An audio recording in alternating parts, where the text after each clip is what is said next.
The search for answers to what happened to an Emmanuel County husband and wife. The Georgia Bureau of Investigation telling us that Zaria Ross was found dead in her home Saturday. She was 27 years old, a mother of two, a woman her friends described as someone whose smile could light up an entire room. And on the last afternoon of her life, she went on Facebook and asked tens of thousands of strangers for help. Not a phone call, not a whisper to a neighbor, a public post, visible to everyone, time-stamped at 5:05 in the evening on June 14th, 2025. Here we go.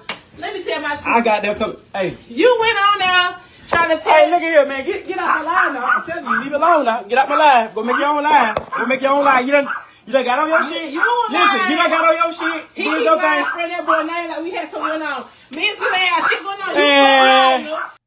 I really don't know what to do, but I need help before I lose my life or freedom. My kids need me. That post stayed up. People saw it. People shared it. And 4.5 hours later, police in Twin City, Georgia arrived at her home and found Zaria Khadija Carr, known to her followers as Duchess Dior, unconscious on the floor. She was pronounced dead at the scene. Her husband was gone. Her car was gone.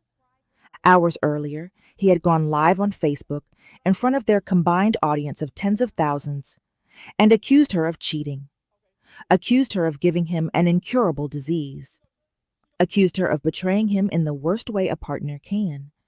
And somewhere in that hour of accusations and counter-accusations and things said that could not be unsaid, he picked up a knife, and he told her, on camera, that she would not make it out the door. She told her audience she wasn't willing to die over it. She was wrong. Before we get into exactly what was said, what was done, and what the record already knew about this man long before that night, drop a comment and let us know where in the world you're watching from. To understand what happened on June 14th, you have to understand what this couple had built and how carefully they had built it. Zaria Khadija Carr was 27 years old, based in Twin City, Georgia, a small town in Emmanuel County, roughly 80 miles northwest of Savannah. Online, she was Duchess Dior, and if you spent 5 minutes on her page, you understood why people kept coming back. She was warm, unfiltered, the kind of person who made her audience feel like they were catching up with a friend, not watching a stranger perform a version of their life. Her friends would later describe her as someone whose smile could fill a room before she even said a word.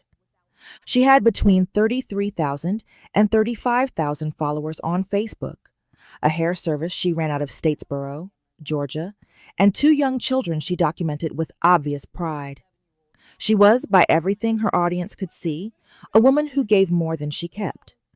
Her husband moved through the same world, but with a different energy. Shamarcus Jamiel Carr was 36, known online as the Frenchman, a French bulldog breeder with approximately 44,000 followers of his own. Together, their combined audience sat at roughly 80,000 people. They knew it, and they used it. Maternity photo shoots in October 2024. Matching energy. A toddler son already in frame, a daughter on the way. Zaria uploaded those photos herself and wrote about looking forward to becoming a family of 4. Their daughter arrived the following month. From the outside, the picture looked complete. But underneath it, there was a record. Court documents showed that Shamarcus Jamiel Carr had accumulated 5 years of jail time across charges that included aggravated assault, firearms violations, and drug offenses, a history that stretched all the way back to 2012. That record existed before the photo shoot, before the matching outfits, before Zaria ever uploaded a single frame of their life together.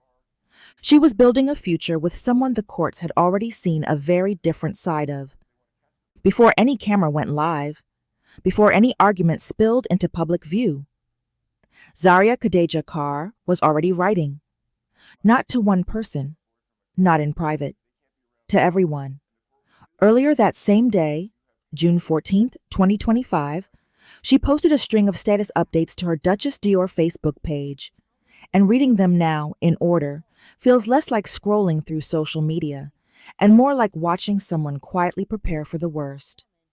The first post didn't name anyone. It didn't need to. She described herself as too loving and too forgiving. A good woman, she wrote, who had given that goodness to the wrong person. She talked about carrying a weight most people never see.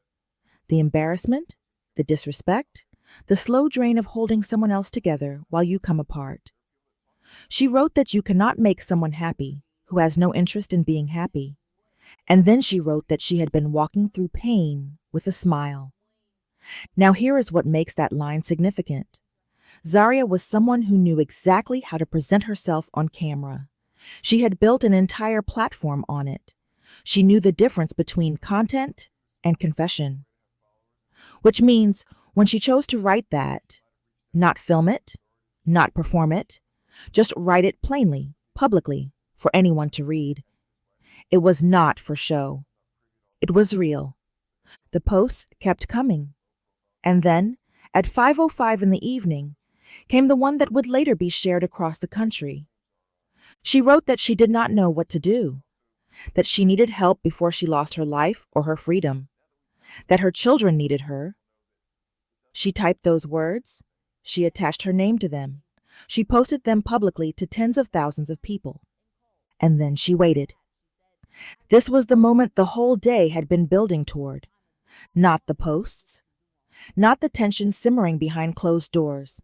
This, a live camera, a running stream, and a man who had decided that whatever happened next was going to happen in front of an audience. On the afternoon of June 14th, 2025, Shamarcus Jamiel Carr went live on Facebook, and his first move was not an argument. It was an accusation, delivered directly to camera, to a combined audience of tens of thousands of people who had followed this couple for their relationship content, their family updates, their matching energy. He told that audience that his wife had been unfaithful to him while he was incarcerated, that she had been with someone he knew. And then, before anyone watching had time to process what they were hearing, he went further. He claimed on camera that she had infected him. Doctor, she get on the table. She, oh, I'm finna get tested. Oh, I'm finna get tested because you fucking all these hoes. You doing this, you doing that. Which girl? So she still got there. The doctor said, okay, well, we'll test you. We're going to do that. Which girl? And I fuck around. We come back. So the doctor tell her, when she get with an incurable sexually transmitted infection. His words, captured and widely reported, 9 out of 10, we have herpes. These are facts. He did not whisper it. He did not hesitate. He said it publicly, deliberately, to tens of thousands of people, as his opening statement. That choice matters, because this was not a private confrontation that spilled into public. This was a public confrontation by design. Zaria did not absorb it quietly. She took the phone. She pushed back. She told her version, disputing his claims, correcting his timeline, refusing to let his account stand unchallenged. And what she said next rebalanced everything. Because on that same stream, Shamarcus admitted that he had also been unfaithful after his release. His own confession to his own audience, in the same breath he had used to accuse her. The stream ran for nearly an hour. Then the word stopped being enough for him. Viewers watched as Shamarcus reached for what was described in reports as a knife. He told Zaria that her behavior was the kind that gets someone hurt. He told her she would not make it out the door if he ended the live. Zaria looked at him and said, I gotta die about that? Then she said a name. One name, reported only as Udi. And the moment it left her mouth, something shifted in him that words could not walk back. He threatened her life, without hesitation, without ambiguity. Zaria turned to the camera, told her audience she was not willing to die over it, that they would get the rest another time. She ended the stream herself. The screen went dark. The audience sat with what they had just watched. And somewhere off camera, the situation was already past the point of words. The stream was over, but Zaria was not done reaching out. Around 6 p.m., less than an hour after her final post went up, She came back online briefly. Followers who were already watching, already unsettled, saw her appear and then disappear again. No explanation. No reassurance.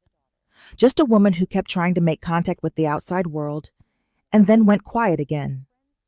And the people watching did not know what to do with that. Hundreds of them had just spent nearly an hour watching that stream. They had seen the threats. They had read the posts. And now they were sitting with the specific helplessness of knowing something was wrong and having no clear way to reach through a screen and stop it. Not because they did not care, because the tools available to them, comments, shares, messages, were not built for this. That same helplessness has a legal dimension that this case makes impossible to ignore. A social media post, no matter how desperate, no matter how public, does not automatically trigger a police response. Law enforcement responds to calls, to reported incidents, to direct contact. And for Zaria specifically, that meant the fear she had put into words and published for the world to see did not, on its own, bring anyone to her door. What the public record shows is a gap. Between the stream ending and the 911 call later that evening, there is no documented intervention. Inside that house, what was happening is not something any public record has established. Just the two of them, no camera, no audience. Whatever happened next happened in private, for the first time all day. At 9:30 p.m., the call came in. A domestic disturbance, 100 block of 5th Avenue, Twin City, Emmanuel County, Georgia.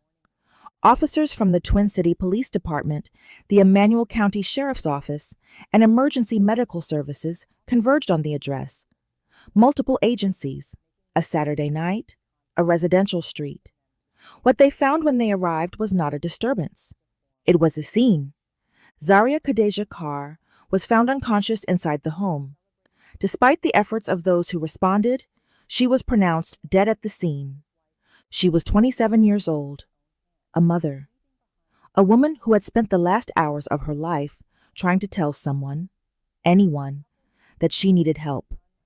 The house was not going to give investigators much time to process that, because Shamarcus Jamil Carr was gone, and so was Zaria's 2021 black Dodge Challenger. An alert went out for the vehicle immediately, while the Georgia Bureau of Investigation was called in at the request of local law enforcement to take over the case. The GBI's medical examiner's office was assigned to conduct Zaria's autopsy. Her official cause of death had not been publicly released as of the most recent reporting. What had been released, in a formal update on June 25, 2025, was this: Zaria had been physically assaulted before she was shot and killed by her husband. The violence did not begin with the final moment. It had already been underway. Just after 11 p.m., the Dodge Challenger was located in Wayne County, 60 miles south, deep into the night, nearly 2 hours after Zaria was found. The Wayne County Sheriff's Office moved to intercept. They found Shamarcus inside the vehicle. Before officers could reach him, he died from a self-inflicted gunshot wound. He was transported to a local hospital and pronounced dead. 2 investigations, 2 counties, 2 people dead before midnight. And somewhere in Twin City, 2 children were about to wake up to a world with neither of their parents in it. None of what happened on June 14th emerged from nowhere. That is the part that is hardest to sit with. Court records show that Shamarcus Jamil Carr had accumulated 5 years of jail time across charges that included aggravated assault, firearms violations, and drug offenses, a history that stretched back to 2012. 13 years before that Saturday night in Twin City, the legal system had already encountered this man in the context of violence. Court records do not close. They sit, they wait. And in the days after Zaria's death, they became part of the story her community was trying to make sense of, because the more people looked, the more they found a pattern that had been there, documented, public, visible, long before June 14th ever arrived. Followers who had watched this couple for months came forward after Zaria's death to say that volatile arguments had surfaced between them before. Not once. not as an isolated incident. Repeatedly, broadcast to tens of thousands of people across multiple streams over an extended period of time. The warning signs had not been hidden behind closed doors. They had been visible to anyone who was paying attention. And yet, as is so often the case, no single moment had felt final enough to act on. Until the moment that was. Domestic violence professionals who spoke to reporters in the days following described that progression with grim familiarity. Relationships, they explained, where the public image is carefully maintained while the private reality moves in an entirely different direction. Where conflict cycles, tension building, a rupture, a period of calm, and then tension building again. Where the severity increases so gradually that each individual incident can be rationalized away, until the pattern reaches a point that looks sudden to everyone on the outside, but has been years in the making from within. For anyone living inside that pattern, the law does offer a path. In Georgia, a person who feels genuinely threatened can approach a court alone, without the other party present, and request an emergency protective order. A judge can issue it the same day. No such order appears in the publicly available record for this case. That absence is not a conclusion. Public records are incomplete by nature. What it represents is a question about what was documented, what was reported to authorities, and what was simply carried alone, in private, with no official record of it whatsoever. Some questions in this case have answers, and some do not. The Georgia Bureau of Investigation confirmed the investigation into Zaria's death remains active and ongoing. Her official autopsy results have not been publicly released. Separately, the Wayne County Sheriff's Office continues its own investigation into Shamarcus Jamil Carr's death. No criminal charges are pending. No third parties have been named or implicated. The official record has a shape, but it has gaps, and the most glaring one has a name. The name Zaria mentioned in those final moments, reported only as Udi. It appears in reporting. It does not appear in any official record. Who that person is, what they meant to this story, whether investigators ever pursued that thread, none of it is part of anything that has been made public. What is confirmed is this: Zaria Khadija Carr left behind 2 children, a toddler son, a daughter born just 7 months before that Saturday night, 2 children who will grow up knowing their mother's name, Duchess Dior, before they are old enough to understand what happened to her. They are the part of this story that does not resolve. Her friends said she had a smile that could fill a room. Her page is still up, her posts are still there, and the last one she ever wrote is still public. A mother, asking the world for help, the timestamp frozen at 5:05 p.m.